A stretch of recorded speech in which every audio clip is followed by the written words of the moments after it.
जो next reaction हमारे पास आने वाली है वो आने वाली है डीकम्पोजिशन रिएक्शन। लेकिन डीकम्पोजिशन रिएक्शन की मैं अगर बात करूं तो इससे पहले भी हमें ना एक चीज़ पढ़नी पड़ती है जिसका नाम है रिएक्टिविटी सीरीज़। अगर रिएक्टिविटी सीरीज़ नहीं पता है तो डीकम्पोजिशन रिएक्शन आप लोग नहीं कर पाओगे।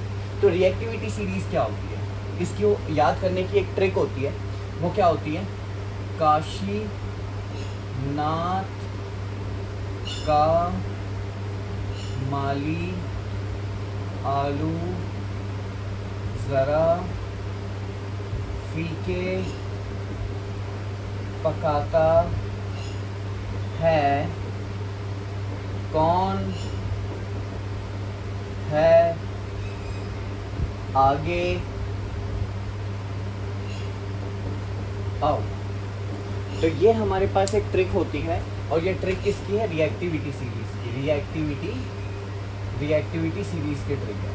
तो ये रिएक्टिविटी सीरीज़ की ट्रिक में अब बेसिकली है क्या, हम यहाँ पे ना इस ट्रिक के माध्यम से कुछ एलिमेंट्स के नाम जानने वाले हैं, बेसिकली याद करने वाले हैं। काशी में से के उठा लो, के मीन्स पोटेशियम। नाथ में से Na उठा लो, Na मतलब सोडियम। का में से Ca उठा लो, Ca मतलब कैल्शियम। माली में से M उठा लो और G लगा दो, यह है मैग्नीशियम। आलू में से Al उठा लो, ज़रा में से Z उठा लो, N लगा दो, यह है जिंक, यह एल्यूमिनियम है। फीके में से Fe उठा लो, यह है हमारा आयरन। पकाता में से P उठा लो, B लगा लो, ये बनता है लेड। है में से H हाइड्रोजन। कौन में से C और U कॉपर। और फिर यहाँ से H उठाओ, G लगा दो, Hg होता है मरकरी। Ag सिल्वर, Au यानी गोल्ड। ठीक है। So potassium, sodium, calcium, magnesium, aluminium, zinc, iron, lead, hydrogen, copper, mercury, silver and gold. अब बेसिकली इस रिएक्टिविटी सीरीज़ को लिखने का या याद करने का मतलब क्या है या ज़रूरी क्यों है ये इसलिए ज़रूरी है क्योंकि ये बेसिकली ना एलिमेंट्स, मतलब ये हमें बता रहा है कि कौन सा एलिमेंट कितना रिएक्टिव है। आपको पता है सोडियम ना सबसे ज़्यादा रिएक्टिव है, सबसे ज़्यादा ताकतवर है। तो सोडियम इन सबको डिस्प्लेस कर सकता है। डिस्प्लेस मतलब अभी बताऊंगा। फिर पोटेशियम के बाद आता है सोडियम। सोडियम की अगर मैं बात करूं तो सोडियम अपने नीचे वालों से ज़्यादा रिएक्टिव है। कैल्शियम अपने नीचे वालों से ज़्यादा है। मैग्नीशियम अपने नीचे वालों से ज़्यादा है। तो यानी कि जितना ऊपर एलिमेंट होगा वो उतना रिएक्टिव होगा, यानी वो उतना ताकतवर होगा, वो नीचे वाले को अपने रास्ते से हटा सकेगा। सो पोटेशियम इन सबको अपने रास्ते से हटा सकता है, सोडियम इन सबको, मैग्नीशियम इन सबको, कैल्शियम अपने नीचे वालों को। तो ये बेसिकली रिएक्टिविटी सीरीज़ होती है। अब देखो ये रिएक्टिविटी सीरीज से हमारा डिस्प्लेसमेंट रिएक्शन पूरा का पूरा हमें पढ़ना होता है। यानी कि हम कह सकते हैं कि हमारा जो डिस्प्लेसमेंट रिएक्शन है that is totally related to the reactivity series. अच्छा, डिस्प्लेसमेंट रिएक्शन क्या कहता है, पहले डिस्प्लेसमेंट रिएक्शन की डेफिनेशन लिखेंगे। सो जो डिस्प्लेसमेंट रिएक्शन है, डिस्प्लेसमेंट रिएक्शन ये कहता है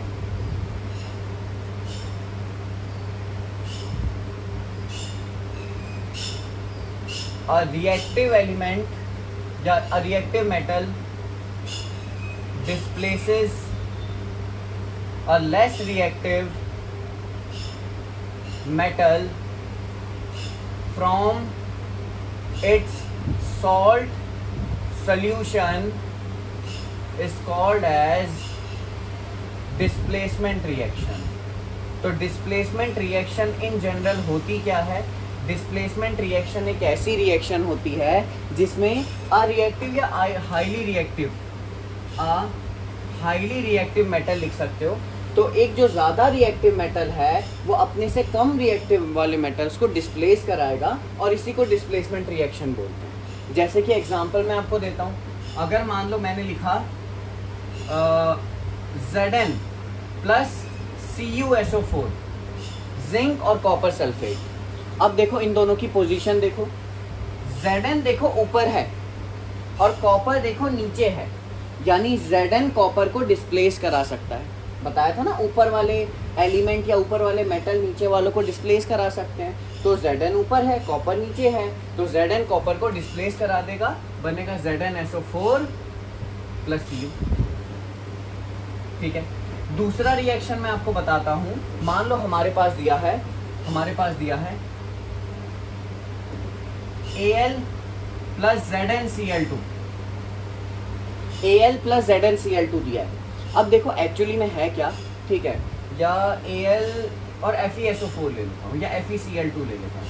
ठीक है, ये जो Al और Zn है लगभग ना ज़्यादा इनमें डिफरेंस है नहीं, तो वो नहीं हो पाएगा हमारा रिएक्शन। लेकिन अगर मैं Al और FeSO4 लूँ, FeCl2 लूँ, तो Al क्या करेगा, Cl के साथ चले जाएगा, Al Cl, और ये 3 बनता है।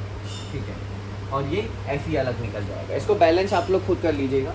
तो मैंने क्या बताया, अब ये 3 आने का कारण ना आप लोगों ने क्लास 9th में पढ़ा होगा, जो आपका एटम्स एंड मॉलिक्यूल चैप्टर था ना, कि कैसे इनकी वैलेंसीज या फिर चार्जेस किस तरीके से क्रॉस होते हैं। ठीक है, करेंगे इसको भी हम, जब मैं आपको आगे वर्ड इक्वेशन कराऊंगा तब करेंगे इसे।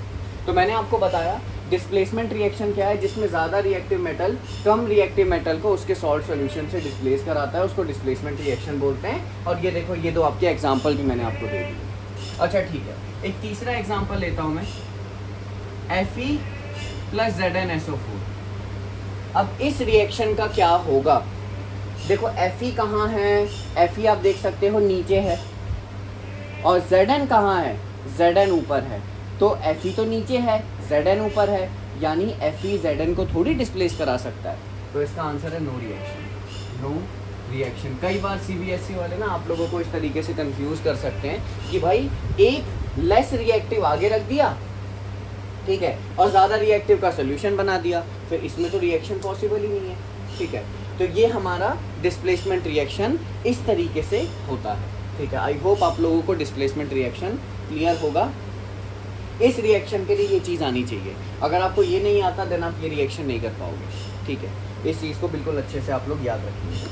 अब देखो नेक्स्ट मैं आगे की अगर बात करूं, तो डिस्प्लेसमेंट के बाद आता है डबल डिस्प्लेसमेंट रिएक्शन। ठीक है, तो डबल डिस्प्लेसमेंट रिएक्शन में क्या होगा, डबल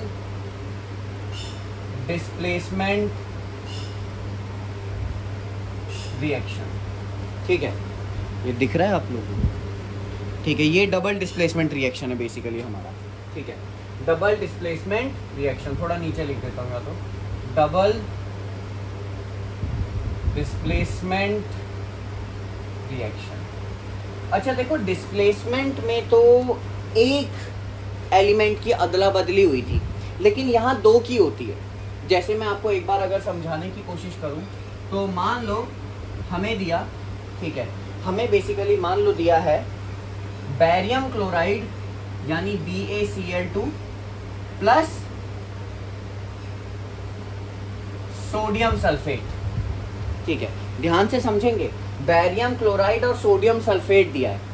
अब एक्चुअली में क्या है, डिस्प्लेसमेंट में तो एक डिस्प्लेस हुआ था, लेकिन यहाँ 2 चीजें डिस्प्लेस होंगी। कैसे, देखो ये जो SO4 है ये चले जाएगा Ba के साथ, Na चले जाएगा Cl के साथ। देख रहे हो, दो हमारे बेसिकली क्या है, 2 चीजों का एक्सचेंज हो रहा है। तो Ba चले गया SO4 के साथ, बना BaSO4, और ये NaCl के साथ बनेगा 2NaCl। तो आप देख सकते हैं किस तरीके से डबल डिस्प्लेसमेंट रिएक्शन में हमारी 2 चीज़ों का एक्सचेंज हो गया। अब एक्चुअली में इसको समझने का तरीका तो ऐसे है कि भाई 2 चीज़ें एक्सचेंज होंगी, लेकिन इसको बाय डेफिनेशन कैसे हम याद करते हैं या बाय डेफिनेशन कैसे ये प्रोसीड होगा, उसकी हम बात करेंगे। देखो एक्चुअल में ना यहाँ पे आयंस का एक्सचेंज होता है। ठीक है, आपको मैंने बताया कि 2 चीज़ें बदलेंगी, लेकिन एक्चुअल में आयंस का एक्सचेंज होता है। ठीक है, Ba की जो चार्ज है यहाँ +2 है, इसका क्योंकि 2 Cl है -2 ले लेते हैं, Na का +2 है, SO4 का -2 ले लेते हैं। तो ये +2 वाला आयन -2 वाले के साथ चले जाता है, ये -2 वाला +2 के साथ चले जाता है। तो इस तरीके से देख रहे हो, -2 +2 बना NaCl, +2 -2 बना BaSO4। तो यहाँ पे इन जनरल क्या हो रहा है, यहाँ पे हमारे आयंस का एक्सचेंज हो रहा है ऑन द रिएक्टेंट साइड। ठीक है, तो इसकी डेफिनेशन कैसे लिखते हैं, इसको लिखा जाता है a reaction a reaction in which there is an exchange of ions between reactant and product side is called as a double displacement reaction. तो डबल डिस्प्लेसमेंट रिएक्शन क्या है? एक ऐसा रिएक्शन जिसमें कि एक्सचेंज होता है किसका? आयंस का। अच्छा, रिएक्टेंट्स एंड प्रोडक्ट्स नहीं आएगा, ठीक है, सिर्फ रिएक्टेंट साइड आएगा, ठीक है, सिर्फ रिएक्टेंट साइड आएगा। क्या बोला मैंने? एक ऐसा रिएक्शन जिसमें आयंस का एक्सचेंज हो रहा है, कौन सी साइड में? रिएक्टेंट साइड में। उसको क्या बोला जाता है? डबल डिस्प्लेसमेंट रिएक्शन बोला जाता है, ठीक है। आई होप आप लोगों को ये क्लियर होगा।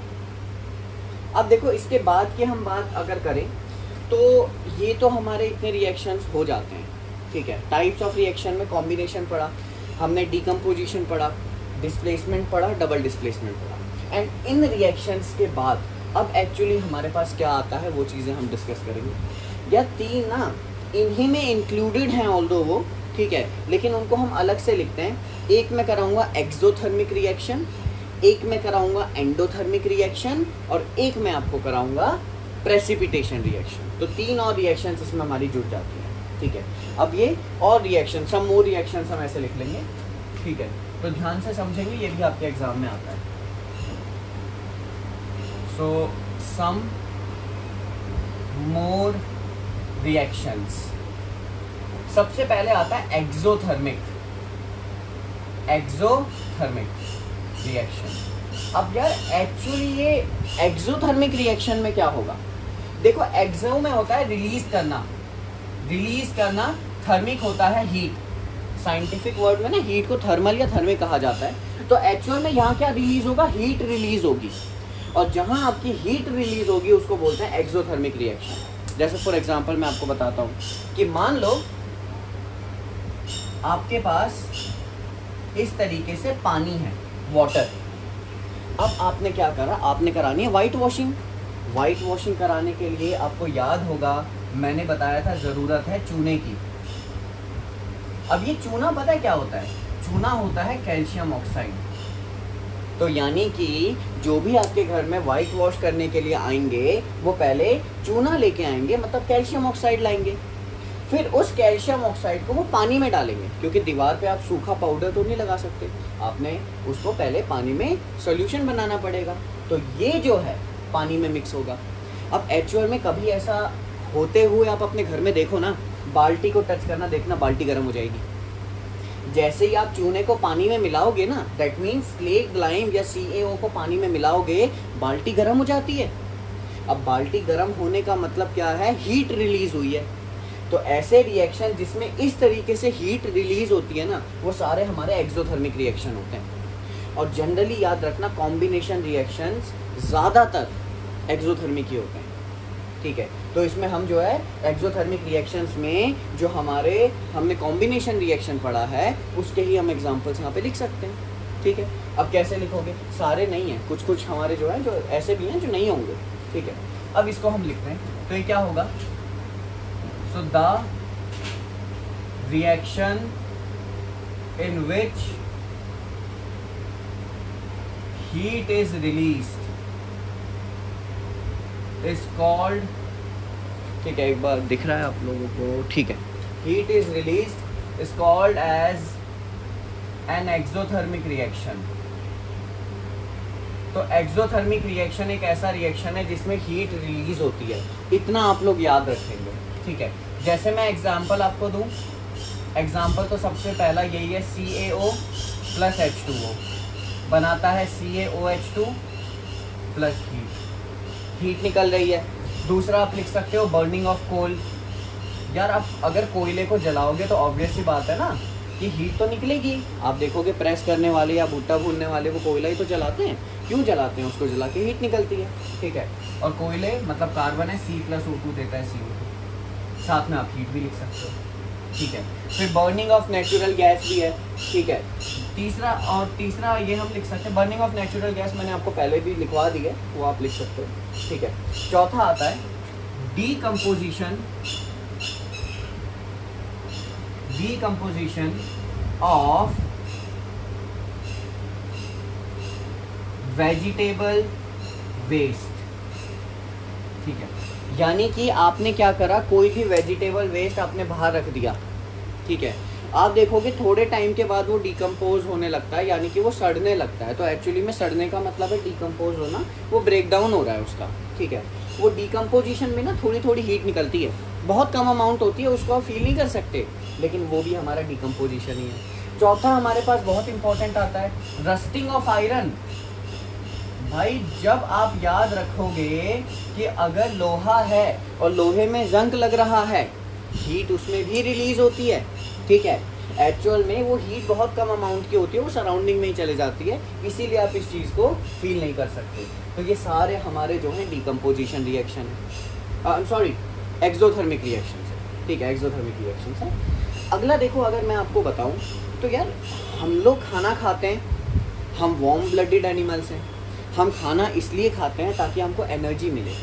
आपको पता है ये एनर्जी काम करने में तो हेल्प करती है हमें, ये तो ठीक है, लेकिन दूसरा आप जो खाना खाते हो उसमें कैलोरीज होती हैं। Calorie is a unit of heat, यानी कि खाना खा के हमें हीट रिलीज होती है हमारी बॉडी में, और वही जो हीट है ना, वही हमारी बॉडी के टेम्परेचर को मेंटेन रखती है।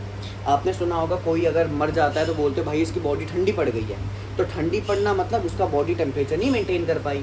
लेकिन अगर आप बिल्कुल ज़िंदा हो, फिट हो, तो आपकी बॉडी, आपने पढ़ा होगा ना ह्यूमन बॉडी का टेम्परेचर 36 से 37 डिग्री सेल्सियस होता है, तो उतना आपकी बॉडी का टेम्परेचर होना चाहिए, ठीक है। सर्दियों में हम इतने कपड़े क्यों पहनते हैं, ताकि हमारी बॉडी की हीट बाहर ना निकल जाए। हमें ठंड लगेगी तो इवेंचुअली जो है बॉडी का टेम्परेचर डाउन होगा, ठीक है। तो इसीलिए आपको क्या याद रखना है, आपको याद रखना है जो हम खाना खाते हैं, खाने को जो ब्रेक डाउन होता है, जिसको रेस्पिरेशन कहा जाता है, ठीक है। तो हमने खाना खाया, खाने का ब्रेक डाउन हुआ, जिसको हमने रेस्पिरेशन कहा, और वो भी हमारा एक्सोथर्मिक रिएक्शन है। क्यों? हमने खाना खाया, बॉडी में हीट रिलीज हुई, जिसने हमारा टेम्परेचर मेंटेन किया। So respiration is also an exothermic reaction. Respiration भी एक एक्सोथर्मिक रिएक्शन होता है, आप इस चीज़ को याद रखेंगे। रेस्पिरेशन है क्या? हमने खाना खाया और उस खाने के साथ जो हम सांस लेते हैं ना, सांस में ऑक्सीजन लेते हैं, तो वो खाना ऑक्सीजन के साथ रिएक्ट करके ब्रेक डाउन होता है और हीट रिलीज करवाता है, उसी को हम एक्सोथर्मिक रिएक्शन या रेस्पिरेशन कहते हैं, ठीक है। एक्सोथर्मिक इसलिए कहा क्योंकि हीट रिलीज हो रही है, ठीक है। एक्चुअल में तो वो रेस्पिरेशन ही है, लेकिन respiration is also an exothermic reaction, ठीक है। तो ये हम लिख सकते हैं रेस्पिरेशन, ठीक है। तो ये सारे हमारे एक्सोथर्मिक रिएक्शन होते हैं। आई थिंक एनसीईआरटी में क्वेश्चन भी है आपका, ठीक है, लेट मी चेक।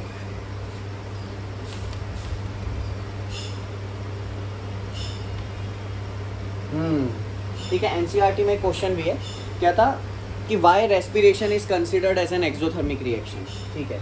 रेस्पिरेशन को एक्सोथर्मिक रिएक्शन क्यों कहा जाता है वो मैं यहाँ पे आपको बता देता हूँ। ये चैप्टर एक्चुअली बहुत लंबा है, इसीलिए वीडियो थोड़ी लंबी बन रही है। सो क्वेश्चन आता है why respiration is considered to be an exothermic reaction. तो इसका आंसर आप क्या लिख सकते हो कि respiration is considered as an exothermic reaction because during respiration oxygen combines with the food that we eat and digests it, and along with it releases some amount of heat, ठीक है। और वो जो हीट रिलीज करता है उसी की वजह से रेस्पिरेशन को we can say that it is an exothermic reaction, ठीक है। अब देखो जो हम खाना खाते हैं ना, जनरली वो खाना हमारी बॉडी में ग्लूकोज के फॉर्म में होता है, तो है C6H12O6, ऑक्सीजन इसके साथ कंबाइन होगा, ठीक है। C6H12O6 इज ग्लूकोज और ग्लूकोज के साथ कंबाइन होता है ऑक्सीजन, और ऑक्सीजन इसके साथ कंबाइन होके याद रखोगे कार्बन डाइऑक्साइड, वाटर और एनर्जी रिलीज करता है। तो एक्सोथर्मिक की इसका जो आंसर लिखना था वो तो मैं आपको डिक्टेट कर चुका हूँ, और इसकी इक्वेशन ये है, इक्वेशन भी लिखनी ज़रूरी है। आपको CBSE वाले ये नहीं बोलेंगे कि इसकी इक्वेशन भी लिखो। 2 मार्क्स का सवाल होगा, 1 मार्क्स का आंसर और 1 मार्क्स की इक्वेशन होती है। याद रखेंगे आप लोग इस चीज़ को, ठीक है। इसको अगर आप बैलेंस करो तो यहाँ 6 लग जाएगा और यहाँ 12 है तो यहाँ 6 लग जाएगा, दैट्स इट। ये पूरी बैलेंस हो गई हमारी। तो ये हमारा एक्सोथर्मिक रिएक्शन है। तो यार एक्सोथर्मिक रिएक्शन में आपने ये समझा कि यार इसमें ना हीट रिलीज होती है। अब इसके अपोजिट एक रिएक्शन और आता है जो कि एंडोथर्मिक है। एक बात आप समझो, एक्सोथर्मिक यानी कॉम्बिनेशन रिएक्शन एक्सोथर्मिक होते हैं। सो कॉम्बिनेशंस आर जनरली एक्सोथर्मिक। अब कॉम्बिनेशन का उल्टा डिकम्पोजिशन था, वैसे ही एक्सोथर्मिक का उल्टा एंडोथर्मिक होता है। तो हीट रिलीज हुई एक्सोथर्मिक, हीट प्रोवाइड करी हमने वो एंडोथर्मिक है, यानी हीट उसमें एब्जॉर्ब होती है, ठीक है। तो जिस भी चीज़ में हीट एब्जॉर्ब होगी वो हमारा एंडोथर्मिक रिएक्शन होता है। और जनरली पता है सारे डिकम्पोजिशन रिएक्शन एंडोथर्मिक होते हैं, कॉम्बिनेशन एक्सोथर्मिक और डिकम्पोजिशन एंडोथर्मिक। इतना आप याद रखें, combination exothermic and decomposition endothermic, ठीक है। तो इसमें क्या होता है, ठीक है, नेक्स्ट मैं लिख देता हूँ यहाँ पे एंडोथर्मिक रिएक्शंस। तो इसका आंसर क्या है, the reactions in which heat gets absorbed are called as endothermic reactions। तो एंडोथर्मिक रिएक्शंस क्या होती हैं, ऐसी रिएक्शंस होती हैं जिनमें आप याद रखेंगे हीट एब्जॉर्ब होती है। तो जिन भी रिएक्शंस में हीट एब्जॉर्ब हुई वो रिएक्शन होते हैं हमारे पास एंडोथर्मिक रिएक्शन। सारे बच्चे इस चीज़ को याद रखेंगे क्योंकि ये बहुत इंपॉर्टेंट है, ठीक है। एग्जाम्पल ले लेते हैं, जैसे मैंने लिया CaCO3, ऊपर से मैं हीट इसे करूंगा, बन जाएगा CaO + CO2, ठीक है। आपको ये मैं ऑल्दो करा भी चुका हूँ, ठीक है। तो पहली रिएक्शन ये ले ली। दूसरी रिएक्शन हम ले सकते हैं, जैसे कि मान लो मैंने आपको ना FeSO4 का कराया था। FeSO4 को हीट करोगे, बनेगा Fe2O3 + SO2 + SO3। इसमें भी देख रहे हो हीट दे रहे हैं। तो यार जहाँ जहाँ हम हीट देंगे वहाँ वहाँ हमारा जो रिएक्शन है वो एंडोथर्मिक कहलाएगा। एक्सोथर्मिक करा दिया, एंडोथर्मिक मैंने करा दिया। नेक्स्ट जो रिएक्शन आपके पास आता है वो है प्रेसिपिटेशन रिएक्शन, ठीक है। तो देखो, एक्सोथर्मिक कॉम्बिनेशन, एंडोथर्मिक डिकम्पोजिशन। अब आता है प्रेसिपिटेशन रिएक्शन, वो रिलेटेड होता है डबल डिस्प्लेसमेंट से, ठीक है। Exothermic combination, endothermic decomposition, and जो प्रेसिपिटेशन रिएक्शन आता है, that precipitation reaction is related to the double displacement reaction. अब इसमें होगा क्या, ध्यान से समझिए।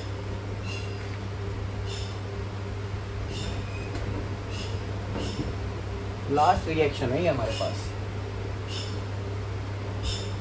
Precipitation reaction.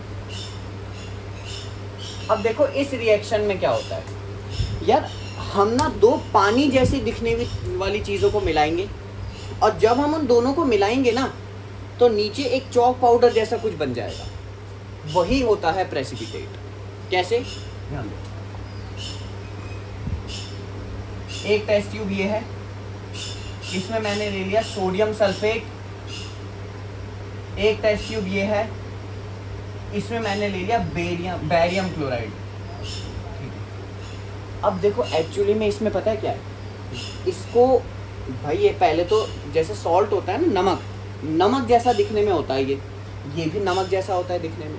हमने दोनों को मिक्स कर दिया, जब मिक्स करोगे ना दोनों एकदम ट्रांसपेरेंट बन जाते हैं। जैसे नमक पानी में मिक्स हो जाता है ना, वैसे दोनों पानी में मिक्स हो गए, अब दोनों ट्रांसपेरेंट दिख रहे हैं यार।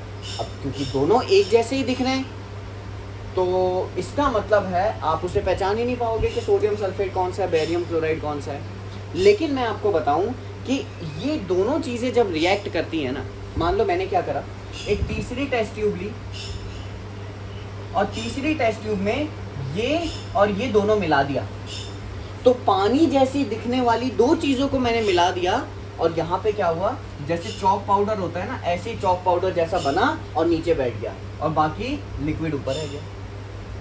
तो अब यहाँ ये सवाल आता है कि ये जो चॉक पाउडर है ये क्या है? ये जो चॉक पाउडर है ना, ये प्रेसिपिटेट है और प्रेसिपिटेट होता है इनसॉल्यूबल। इनसॉल्यूबल का मतलब होता है जो चीज़ मिक्स ना हो पाए। तो ये जो चीज़ है ये यार ऊपर मिक्स नहीं हुई, ये नीचे बैठ गई, तो ये हमारा प्रेसिपिटेट है। और ये जो रिएक्शन है जिसमें इनसॉल्यूबल प्रेसिपिटेट बना है, ये प्रेसिपिटेशन रिएक्शन होता है। ठीक है, इसको जो है अभी क्लासेस में तो मैंने आप लोगों को एक्सपेरिमेंट दिखा दिया, अभी यहाँ पे भी एक एक्सपेरिमेंट की एक्स्ट्रा वीडियोस में आपको डाल दूँगा। ठीक है, तो प्रेसिपिटेशन रिएक्शन में अब हम लिखेंगे क्या? ठीक है, तो इसमें लिखा जाता है अ reaction in which N insoluble precipitate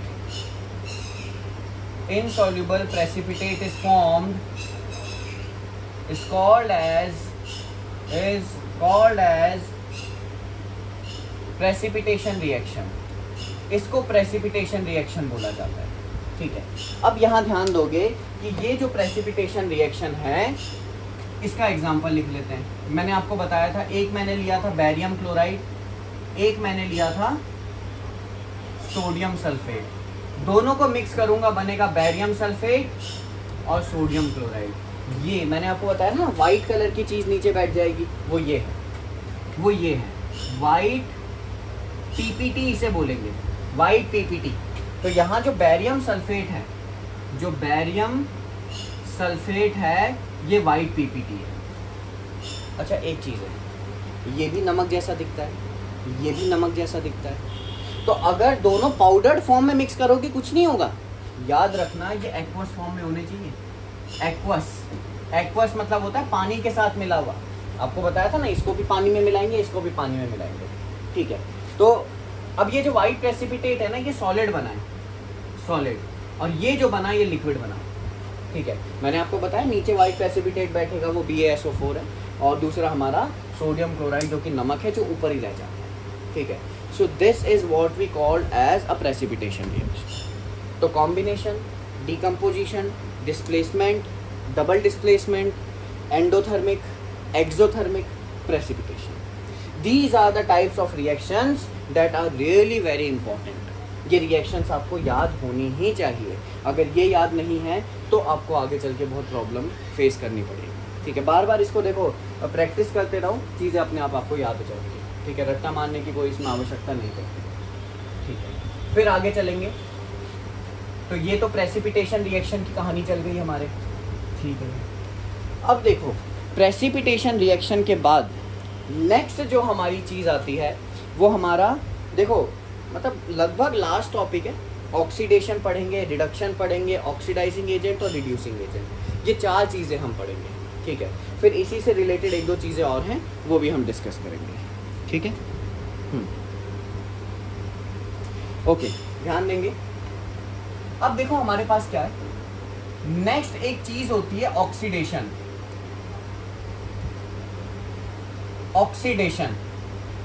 oxidation से क्या समझ रहे हो भाई? किसी चीज़ में ऑक्सीजन ऐड हो रहा है। फिर एक चीज़ आती है, बोलते हैं रिडक्शन।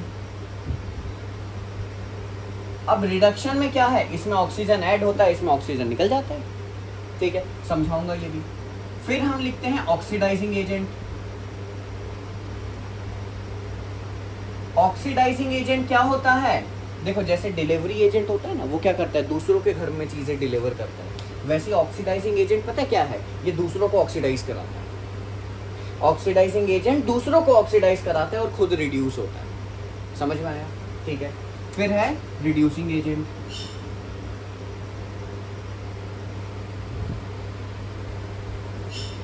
जो रिड्यूसिंग एजेंट है ये क्या है, ये दूसरों को रिड्यूस करता है और खुद ऑक्सीडाइज होता है। इन चारों को बाय डेफिनेशन देखेंगे, फिर मैं आपको एक दो एग्जांपल कराऊंगा, क्लैरिफाई हो जाएगा। तो ऑक्सीडेशन मतलब होता है addition of oxygen addition of oxygen या फिर रिमूवल ऑफ हाइड्रोजन। किसी चीज में ऑक्सीजन ऐड करो या हाइड्रोजन रिमूव करो, वो ऑक्सीडेशन होता है। रिडक्शन क्या होता है? रिडक्शन मतलब होता है कि removal of oxygen, removal of oxygen मतलब आपने ऑक्सीजन रिमूव कर दिया, या फिर addition of hydrogen, addition of hydrogen ऊपर वाले का अपोजिट है। फिर ऑक्सीडाइजिंग एजेंट क्या बताया? एजेंट है दूसरे को ऑक्सीडाइज कराएगा। क्या होता है? These are the substances that oxidizes other substances and itself gets reduced। तो ये ऑक्सीडाइजिंग एजेंट ऐसे एजेंट्स होते हैं जो दूसरे को ऑक्सीडाइज कर रहे हैं। क्या लिखा है? ऑक्सीडाइजेस अदर, और खुद रिड्यूस होते हैं। याद रखेंगे आप ये चीज। और रिड्यूसिंग एजेंट इसका उल्टा है। क्या है? These are the substances that reduces other substances and itself gets oxidized। तो ये ऐसे सब्सटेंसेस होते हैं जो दूसरे को रिड्यूसेस अदर, और खुद क्या होते हैं? ऑक्सीडाइज होते हैं। ठीक है, दोबारा एक बार बताता हूँ। ऑक्सीडेशन में ऑक्सीजन ऐड होगा, हाइड्रोजन रिमूव होगा। रिडक्शन में ऑक्सीजन रिमूव होगा, हाइड्रोजन ऐड होगा। इसका अपोजिट ये है। ऑक्सीडाइजिंग एजेंट जो दूसरों को ऑक्सीडाइज कराएगा, खुद रिड्यूस होगा। रिड्यूसिंग एजेंट जो दूसरों को रिड्यूस करेगा और खुद ऑक्सीडाइज होगा। तो ये हमारे 4 टाइप के रिएक्शंस आते हैं। ठीक है, ये ऑक्सीडेशन, रिडक्शन और ऑक्सीडाइजिंग एजेंट, रिड्यूसिंग एजेंट। इसके अलावा आपके सीबीएसई में एक और चीज़ बोली जाती है कि भाई एक चीज़ है जिसको बोलते हैं रिडॉक्स रिएक्शन। रिडॉक्स रिएक्शन क्या होता है? कि एक रिएक्शन जिसमें ऑक्सीडेशन और रिडक्शन दोनों हो रहा हो। अभी बताऊंगा ये। A reaction in which both oxidation and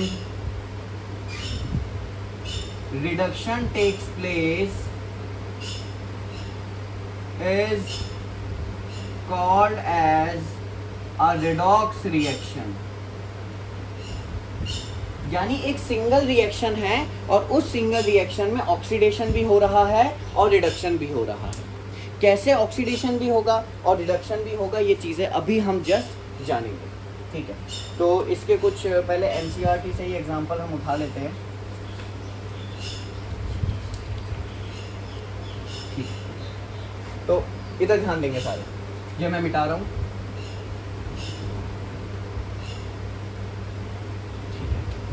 तो एक क्वेश्चन है आपके पास, ये आया CuO प्लस H2 देता Cu प्लस H2। आपको बोला आइडेंटिफाई, पहला आता नीचे लिखो, चलो लिख लेते हैं। आइडेंटिफाई पहला है सब्सटेंस ऑक्सीडाइज्ड, दूसरा है सब्सटेंस रिड्यूस्ड, तीसरा है ऑक्सीडाइजिंग एजेंट, चौथा है रिड्यूसिंग एजेंट। हमें बोला भाई रिएक्शन है, चारों चीज़ें बताओ। अब चारों चीज़ें कैसे बताई जाएंगी? सबसे पहले आप इधर ध्यान देंगे। ठीक है, आपको मैं इधर बताता हूँ। बोलता है CuO प्लस H2 देता है Cu प्लस H2। देखो इधर इसके पास ऑक्सीजन है और इधर रिमूव हो गया। क्या बोला मैंने? इधर इसके पास ऑक्सीजन है और इधर रिमूव हो गया। इसका मतलब ऑक्सीजन हट गया है, और ऑक्सीजन हटने का मतलब होता है रिडक्शन। तो मतलब इसमें हुआ रिडक्शन। इसमें ऑक्सीजन नहीं है, इसमें आ गया, यानी यहाँ एडिशन हुआ है। तो ये है हमारा ऑक्सीडेशन। तो रिडक्शन जिसमें ऑक्सीजन हट गया, ऑक्सीडेशन जिसमें ऑक्सीजन ऐड हो गया। ठीक है, अब देखो यहाँ पहला बोलता है सब्सटेंस ऑक्सीडाइज्ड। एक चीज आप याद रखेंगे, जितने भी ये आंसर होते हैं सिर्फ आप ना रिएक्टेंट साइड से उठाओगे, वहां से कुछ आंसर नहीं लिखना, सब यहां से लिखोगे। तो कौन ऑक्सीडाइज हो रहा है? हाइड्रोजन। हाइड्रोजन में ना ऑक्सीडेशन, तो हाइड्रोजन ऑक्सीडाइज बोलता है। कौन रिड्यूस हो रहा है? रिड्यूस कौन हो सकता है? रिड्यूस वो हो सकता है जिसमें ऑक्सीजन रिमूव हुआ हो। यहाँ देखो ये है, वो नहीं लिखोगे, ये लिखोगे। बताए रिएक्टेंट साइड से आंसर लिखना है, तो CuO हो गया। तीसरा आता है ऑक्सीडाइजिंग एजेंट। यार याद रखोगे, जो ऑक्सीडाइज होता है वो रिड्यूसिंग एजेंट होता है, जिसमें रिडक्शन होता है वो ऑक्सीडाइजिंग एजेंट। क्या बोला? ऑक्सीडाइजिंग एजेंट जिसमें रिडक्शन हो, तो रिडक्शन किस में हो रहा है? CuO में। तो ऑक्सीडाइजिंग एजेंट है CuO। फिर आता है रिड्यूसिंग एजेंट। रिड्यूसिंग एजेंट कौन है? जिसमें ऑक्सीडेशन होता है, यानी H2, ऊपर वाले के अपोजिट। ठीक है, जिसमें ऑक्सीडेशन वो रिड्यूसिंग एजेंट, जिसमें रिडक्शन वो ऑक्सीडाइजिंग एजेंट। आई होप आप लोगों को ये समझ आया होगा। ठीक है, इसमें कोई ऐसा इतनी बड़ी चीज़ नहीं है। इसमें हमने सारी चीज़ें डिस्कस कर ली। ऑक्सीजन ऐड हुआ तो ऑक्सीडेशन, ऑक्सीजन रिमूव हुआ तो रिडक्शन, ऑक्सीडाइजिंग एजेंट जिसमें रिडक्शन होगा और रिड्यूसिंग एजेंट जिसमें ऑक्सीडेशन। ये चीज़ें आपको याद रखनी है, इसके अलावा इसमें और कुछ भी नहीं है। ठीक है, कितना इजी कॉन्सेप्ट है ये। ठीक है, एक मैं आपको करने के लिए दे देता हूँ, एक आप लोग करोगे।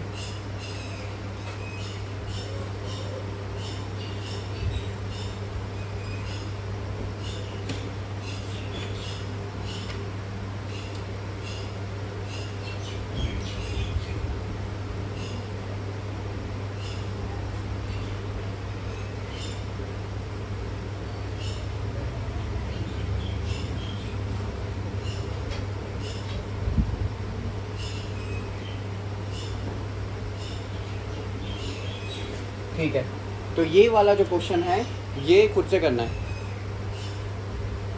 MnO2 + HCl दे रहा है MnCl2 + H2O + Cl2। ठीक है, ये वाला रिएक्शन आप लोग खुद से करेंगे।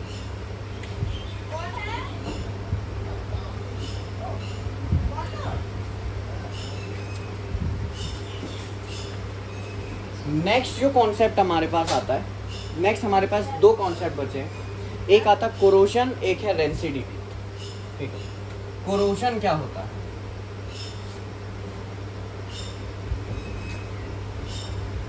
तो कोरोशन मतलब होता है किसी भी चीज का खराब हो जाना। जैसे लोहे में जंग लग जाए वो कोरोशन होता है। ठीक है, या फिर